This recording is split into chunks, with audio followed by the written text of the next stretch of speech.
Guys, ఎప్పుడన్నా మీరు car లో హారన్ లేకుండా ట్రాఫిక్ లో డ్రైవ్ చేశారా? ఒకవేళ చేసుంటే కామెంట్ చేయండి మీ ఊరు పేరుతో సహా. హారన్ అనేది కార్ కి బేసిక్ ఇమ్యూనిటీ. హారన్ పని చేయకుండా మనం డ్రైవ్ చేయడం అనేది హార్డ్లీ ఇంపాసిబుల్. హారన్ పాడయ్యే థింగ్స్ ఏంటి? బేసికల్ గా వాటర్ సర్వీసింగ్ కి ఇచ్చినప్పుడు గానీ, వర్షం పడ్డప్పుడు గానీ హారన్ చాలా తొందరగా పాడైపోతుంది.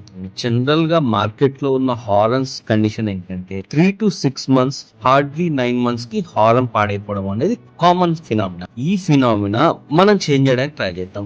ఈ రోజు నేను మీకు ఇంట్రొడ్యూస్ చేస్తున్న ప్రొడక్ట్ కియా వాల్యో కంపెనీ ప్రొడ్యూస్ చేస్తున్న హారన్. ఈ హారన్ ని నేను ఆల్మోస్ట్ 1.5 year నుంచి వాడుతున్నాను.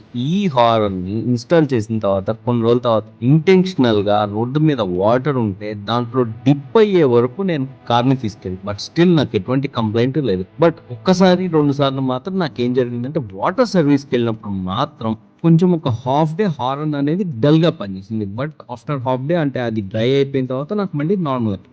మనకి హారన్ లో హై టోన్ అన్నట్టు లో టోన్ అన్నట్టు ఉంటుంది.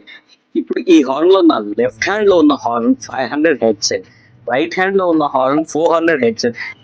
ఈ హారన్ వచ్చేసరికి 112 నుంచి 115 డెసిబుల్స్ వరకు సౌండ్ వస్తుంది. ఈ హారన్ స్టైల్ ని మోటో స్టైల్ అంటారు. ఈ హారన్ మార్కెట్ లో చాలా డిమాండ్ ఉంది. చాలా మంది ఏం చేస్తారంటే ఈ హారన్ ని బాక్సెస్ తీసేసి చాలా ఎక్కువ రేట్ కి అమ్ముతూ ఉంటారు. సో మనం అట్లా చేయము. ఈ హారన్ ఎంఆర్పి వచ్చేసరికి 1195, but we are giving you 1000 rupees, around 20% discount మనకు వస్తుంది మన యూజర్స్ కి. దీని హారన్ స్పెసిఫికేషన్స్ అన్ని నేను కామెంట్ లో ఇవ్వడానికి కానీ లేకపోతే బయోలో చూపించడానికి కానీ నేను ట్రై చేస్తాను. ఈ horn speciality made in China. It's not Indian brand, it's not Indian manufacture, it's Chinese manufacture. But quality మాత్రం చాలా బాగుంటుంది. ఇది వాల్యో కంపెనీ మ్యానుఫ్యాక్చర్ చేస్తున్న ప్రొడక్ట్. Thank you, bye.